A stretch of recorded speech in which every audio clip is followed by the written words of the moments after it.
Hello students, आज हम chapter 2 पूर्ण संख्याएं इनके विषय में जो है पढ़ेंगे कि पूर्ण संख्याएं क्या होती हैं, उनके गुण क्या होते हैं। ये सब हम इस चैप्टर में पढ़ेंगे। तो उससे पहले अगर आपने मेरा चैनल सब्सक्राइब नहीं किया है तो कर लीजिए, ताकि मैं कोई भी नई वीडियो अपलोड करूं तो उसकी नोटिफिकेशन आपके पास आ जाए। अब देखिए, पूर्ण संख्याएँ समझते हैं। उससे पहले हम ये देखते हैं कि प्राकृत संख्याएँ कौन सी होती हैं। तो अब देखिए, प्राकृत संख्याएं कौन सी हो गई। प्राकृत संख्याएं हो गई हमारी गिनती। जो हमारी गिनती है 1 2 3 4 5 6 ऐसी अंत तक ये चलती रहती है ना, तो ये सब क्या हो गई है, प्राकृत संख्याएं हो जाएंगी। 1 2 3 4 5 6 7 8 9 10, ये मतलब जो चलती जा रही हैं ये सब क्या हो जाएंगी, प्राकृत संख्याएं। अब पूर्ण संख्याएं क्या होंगी, अगर मैं इनमें जीरो शामिल कर दूं, ठीक है, 0 1 2 3 4 5 6 ऐसी चलती रहेंगी, ये क्या हो जाएंगी, पूर्ण संख्याएं। जब इनमें मैंने जीरो शामिल कर दिया तो ये क्या कहलाएंगी, पूर्ण संख्याएं कहलाएंगी। तो ये तो थी प्राकृत संख्याएं और पूर्ण संख्याएं। अब देखिए, पूर्ववर्ती संख्या और परवर्ती संख्या क्या होती है। तो पहले समझिए पूर्ववर्ती संख्या क्या होती है। पूर्व का मतलब क्या हो गया, पहला। तो पूर्ववर्ती संख्या मतलब पहले वाली संख्या। पूर्ववर्ती संख्या निकालने के लिए हम संख्या में से जो है एक घटा देते हैं। जैसे कि मान लीजिए 4 में से मैंने 4 की जो पूर्ववर्ती संख्या निकालनी है, तो मैं 4 में से क्या करूँगी, एक घटा दूँगी। कितना आया, 3। तो ये जो 3 है ये क्या हो जाएगी, पूर्ववर्ती संख्या। तो ये 3 क्या है, पूर्ववर्ती संख्या। किसकी, 4 की। तो पूर्ववर्ती संख्या निकालने के लिए हम क्या करते हैं, संख्या में से एक घटा देते हैं। ऐसी हमें अगर 5 की पूर्ववर्ती निकालनी हो तो हम 5 में से एक घटा देंगे, क्या आएगा, 4। तो वो जो 4 जो हो जाएगी क्या हो जाएगी, पूर्ववर्ती संख्या हो जाएगी। अब परवर्ती संख्या देखिए क्या होती है।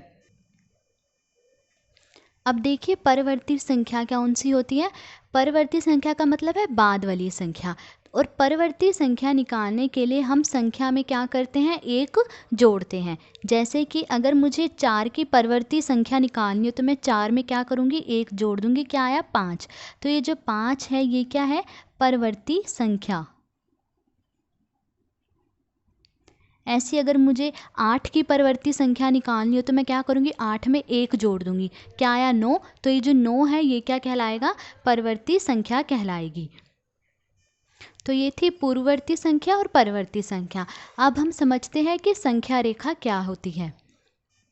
अब देखिए, संख्या रेखा क्या होती है। मैंने एक रेखा खींची है और उस पर जो एक बिंदु जो है जीरो ले लिया है।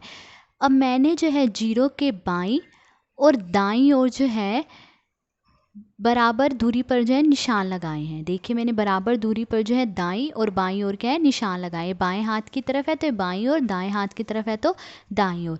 अब जीरो के जो दाईं ओर है धनात्मक संख्याएं होती हैं। धनात्मक मतलब प्लस की संख्याएं होती हैं। जैसे कि प्लस का 1 2 3 4 5। आप आगे तक भी ले सकते हैं इसको, 6 7 8 कहीं तक भी जो है इसको ले सकते हैं, ठीक है। तो जीरो के दाईं ओर कौन सी होती हैं, प्लस की संख्याएं मतलब धनात्मक संख्याएं होती है। और जीरो के बाईं ओर जो है कौन सी होती हैं, ऋणात्मक संख्याएं मतलब माइनस की संख्याएं होती हैं। -1 -2 -3 -4 -5। इसे भी आप आगे तक -6 -7 ऐसे ले सकते हैं। तो जीरो के दाईं ओर धनात्मक संख्याएं होती हैं, जीरो के बाईं ओर जो होती हैं ऋणात्मक संख्याएं होती हैं। अब देखिए, ये कुछ पॉइंट हैं, इन्हें समझिए। दाईं ओर जो है संख्याएं बढ़ती जाती हैं और बाईं ओर जो है संख्याएं घटती जाती हैं। अब देखिए, दाईं ओर संख्याएं बढ़ती जाती है। जैसे जीरो, जीरो से बड़ा 1, 1 से बड़ा 2, 2 से बड़ा 3। तो दाईं ओर जो है संख्याएं बढ़ती जा रही हैं और बाईं ओर जो है संख्याएं घटती जाती हैं। जीरो, जीरो से छोटा -1, -1 से छोटा -2, -2 से छोटा -3। तो बाईं ओर जो है संख्याएं क्या हो रही हैं, घट रही हैं और दाईं ओर जो है संख्याएं बढ़ रही हैं। सेकंड पॉइंट क्या है, प्लस की संख्या हमेशा माइनस की संख्या से बड़ी होती है। जो प्लस की संख्या मतलब ये प्लस का 4 जो है बड़ा होगा किससे, -3 से। बड़े का निशान होता है ना, तो प्लस का 4 जो है बड़ा होगा -3 से। मतलब प्लस की संख्या हमेशा माइनस की संख्या से बड़ी होती है। अब देखिए, यहाँ प्लस का 5 है और माइनस का 5 है। तो ये प्लस का 5 है तो ये बड़ा होगा किससे, -5 से। अब थर्ड पॉइंट देखिए क्या है। थर्ड पॉइंट है माइनस में जो संख्या सबसे बड़ी होती है वो सबसे छोटी होती है। ठीक है, माइनस में जो संख्या सबसे बड़ी होती है वो क्या होती है, सबसे छोटी। अगर आप माइनस को भूल जाओ तो देखिए 5 है, 5 क्या होगा, बड़ा होगा 2 से, ठीक है ना। पर इसमें क्या है, -5 है, तो -5 जो है क्या होगा, छोटा होगा -2 से। तो माइनस में जो संख्या बड़ी होती है वो क्या होती है, छोटी होती है असल में। तो ये क्या हो गई, छोटी हो गई। ऐसे ही दूसरा एग्जाम्पल ये देख लीजिए कि -4 जो है क्या होगा, छोटा होगा किससे, -2 से या -1 से या -3 से। क्या होगा, -4 छोटा होगा। तो ये तो हमने समझा कि संख्या रेखा क्या होती है। ठीक है, संख्या इस पे कैसे रेखाएं को प्रदर्शित किया जाता है ये सब समझा हमने। अब हम देखते हैं कि संख्या रेखा पर योग और घटाना कैसे किया जाता है। अब देखिए संख्या रेखा पर योग और घटाना कैसे करेंगे। अगर तो मुझे योग करना है, मतलब अगर मुझे जोड़ना है, तो मैं क्या करूँगी, दाईं ओर चलूँगी। ठीक है, और अगर मुझे घटाना है तो मैं क्या करूँगी, बाईं ओर चलूँगी। अब जैसे कि मुझे एक में जो है 4 जोड़ना है, मतलब मुझे बताना है कि 1 + 4 कितना होगा। संख्या रेखा पे देख के मुझे बताना है कि 1 में मैं 4 जोड़ूँ तो कितना होगा। तो 1 से शुरू करेंगे, ठीक है, और कितने जोड़ने हैं, 4। तो हम क्या करेंगे, 4 कदम जो है किस तरफ, अब क्या करना है, जोड़ना है, तो दाईं ओर चलेंगे। तो ठीक है, दाईं ओर कितने कदम चलेंगे, 4 कदम। तो अब देखिए जोड़ना था तो मैं 4 कदम जो है दाईं ओर चली, 1 2 3 4। 1 में 4 जोड़ना था तो 4 कदम जोड़ना है और दाईं ओर चलेंगे तो कहाँ पे पहुँचे, 5 पे। तो 1 में 4 जोड़ा, कितना आ गया, 5। तो ये था संख्या रेखा पर योग। जब भी योग करना हो तो मैं क्या करूँगी, दाईं ओर चलूँगी। अब देखेंगे संख्या रेखा पर घटाएंगे कैसे। तो अब देखिए मान लीजिए मुझे 5 में से जो है 3 घटाना है संख्या रेखा पर, तो मैं कैसे घटाऊंगी, 5 से शुरू करेंगे। ठीक है, अब घटाना है तो किस तरफ करेंगे, बाईं ओर चलेंगे। ठीक है, घटाना है तो किस तरफ, बाईं ओर चलेंगे। और कितना घटाना है, 3 घटाना है, तो 3 कदम जो है हम बाईं ओर चलेंगे। कहाँ से, 5 से। तो अब देखिए मैं 5 से बाईं ओर जो है 3 कदम चलूँगी, 1 2, और ये 3 कदम कितने पर आई मैं, 2 पर। तो 5 में से 3 गई, कितना होगा, 2। तो ये था योग संख्या रेखा पर जो है घटाना। तो जब घटाना है तो हम क्या करेंगे, बाईं ओर चलेंगे, और जब जोड़ना है तो हम क्या करेंगे, दाईं ओर चलेंगे। तो ये था संख्या रेखा पर योग और घटाना। अब देखते हैं पूर्ण संख्याओं के गुण कौन कौन से हैं। तो पूर्ण संख्याओं के गुण, पहला गुण देखिए कौन सा है, समवृत्त गुण। समवृत्त गुण क्या कहता है कि पूर्ण संख्याएं योग और गुणन के अंतर्गत समवृत्त होती हैं। इसका मतलब ये है कि पूर्ण संख्या में पूर्ण संख्या जोड़ी जाए तो पूर्ण संख्या ही प्राप्त होती है। अगर मैं किसी पूर्ण संख्या में, जैसे 4 है, ये क्या है, पूर्ण संख्या, उसमें जो है पूर्ण संख्या ही जोड़ रही हूँ, 5 भी क्या है, पूर्ण संख्या है, तो मुझे जो है पूर्ण संख्या ही प्राप्त होती है। तो 9 भी क्या है, पूर्ण संख्या। तो अगर किसी पूर्ण संख्या में पूर्ण संख्या ही जोड़ी जाए तो हमें क्या प्राप्त होती है, पूर्ण संख्या ही प्राप्त होती है। ठीक है, अब देखिए दूसरा पॉइंट क्या है कि किसी पूर्ण संख्या को पूर्ण संख्या से गुणा किया जाए तो भी क्या प्राप्त होती है, पूर्ण संख्या ही प्राप्त होती है। जैसे कि 9 है, ये भी पूर्ण संख्या, और 2 भी क्या है, पूर्ण संख्या। इन दोनों को गुणा किया जा रहा है तो मुझे क्या प्राप्त हो रही है, पूर्ण संख्या ही प्राप्त हो रही है। तो इसे हम कहेंगे कि पूर्ण संख्याएं जो है योग और गुणन के अंतर्गत क्या होती हैं, समवृत्त होती हैं। कि अगर किसी पूर्ण संख्या में पूर्ण संख्या जोड़ी जाए तो पूर्ण संख्या मिलती है, और अगर पूर्ण संख्या से ही किसी पूर्ण संख्या को गुणा किया जाए तो हमें पूर्ण संख्या ही मिलती है। तो ये था इसका समवृत्त गुण। अब दूसरा गुण देखिए क्या है। अब देखिए सेकंड गुण क्या है, योग और गुणन की क्रम विनिमयता।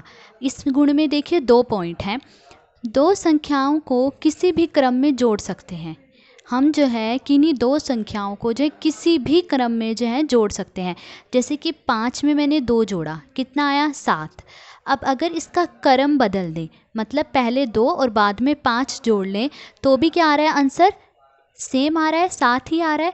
तो यह गुण क्या कहलाता है, योग की क्रम विनिमयता कहलाता है, कि हम 2 संख्याओं को किसी भी क्रम में जोड़ सकते हैं। अब सेकंड पॉइंट क्या है कि 2 पूर्ण संख्याओं को किसी भी क्रम में गुणा कर सकते हैं। तो दो पूर्ण संख्याओं को जो हम किसी भी क्रम में गुणा कर सकते हैं। जैसे कि एक पूर्ण संख्या ये है 4, दूसरी क्या है 5। मैंने 4 को 5 से गुणा करा, कितना आया 20। अब मैं अगर इनका क्रम बदल दूं, अगर मैं पहले 5 लिख दूं और फिर 4 और फिर इनको गुणा करूं, तो भी आंसर क्या आ रहा है, सेम ही आ रहा है, 20 आ रहा है ना। तो यह क्या है, यह गुण जो है गुणन की क्रम विनिमयता कहलाता है।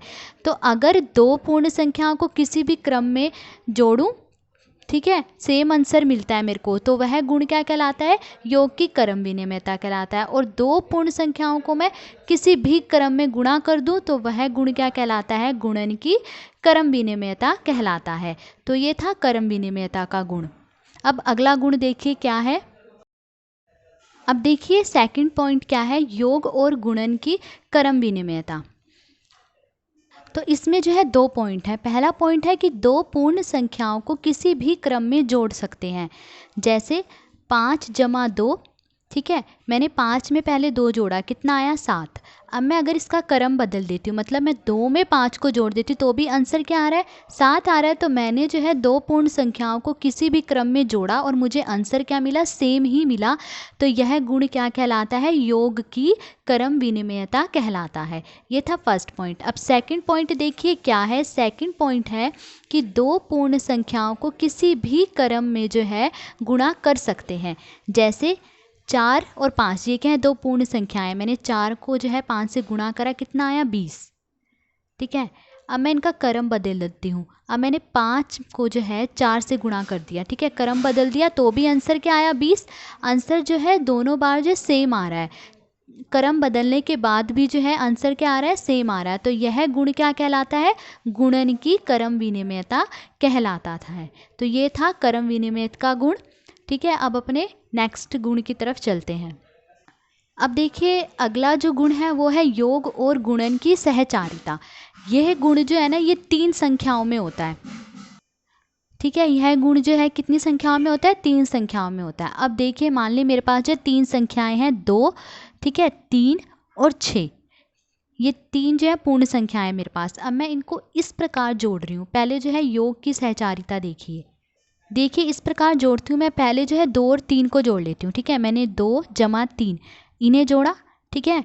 फिर जो इनको जोड़कर आएगा उसमें मैं क्या जोड़ दूंगी, 6 जोड़ दूंगी। 3 और 2 कितना हुआ 5, फिर 5 में 6 जोड़े, कितना आया 11, ठीक है। 5 में 6 जोड़े क्या आया 11।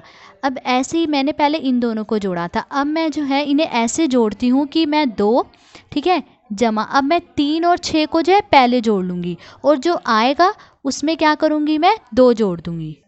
तो देखिए 2 जमा 3 और 6 कितना हो गया 9, ठीक है। 9 में 2 जोड़े, कितना आया 11। तो इन दोनों ही स्थिति में जो है आंसर क्या आ रहा है मेरे पास, सेम आ रहा है।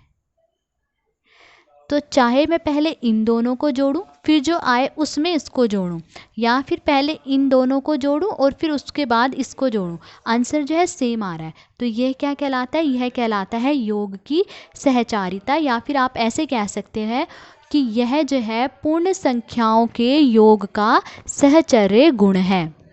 तो ठीक है, क्या है यह जो है पूर्ण संख्याओं के योग का सहचारी या साहचर्य गुण है, ठीक है। ये तो था योग की सहचारिता। अब देखिए गुणन की सहचारिता। अब इसमें भी जो है, ये भी जो है 3 संख्याओं में होता है। मान लीजिए मैंने जो है 3 संख्याएं ले ली, 3, ठीक है, 4 और 5। अब मैं इन्हें ऐसे गुणा करती हूँ कि मैं पहले 3 और 4 को गुणा कर लेती हूँ, ठीक है। मैं पहले 3 और 4 को गुणा कर लूँगी, फिर उसके बाद जो है जो आएगा इनको गुणा करके उससे मैं 5 को गुणा कर दूँगी। 3 चौके 12, ठीक है, 12 गुणा 5, 12 पंजे क्या आया 60 आया, ठीक है। अब मैं ऐसे गुणा करती हूँ कि पहले मैं इन दोनों को गुणा करूँगी, 3 गुणा, ठीक है, इन दोनों को पहले गुणा कर दूँगी, जो गुणा कर कर आएगा उसको 3 से गुणा कर दूँगी। 3 गुणा 4 पंजे 20, ठीक है, 3 को 20 से गुणा करा, क्या आया 60। आंसर क्या आ रहा है, सेम ही आ रहा है ना। तो चाहे पहले मैं इन दोनों को गुणा करूं फिर जो आए उसको इससे गुणा करूं, या पहले मैं इन दोनों को गुणा करूं और फिर जो आए उसको इससे गुणा करूं, तो आंसर अगर सेम आता है तो यह क्या है, पूर्ण संख्याओं के गुणन का साहचर्य या फिर सहचारी गुण है।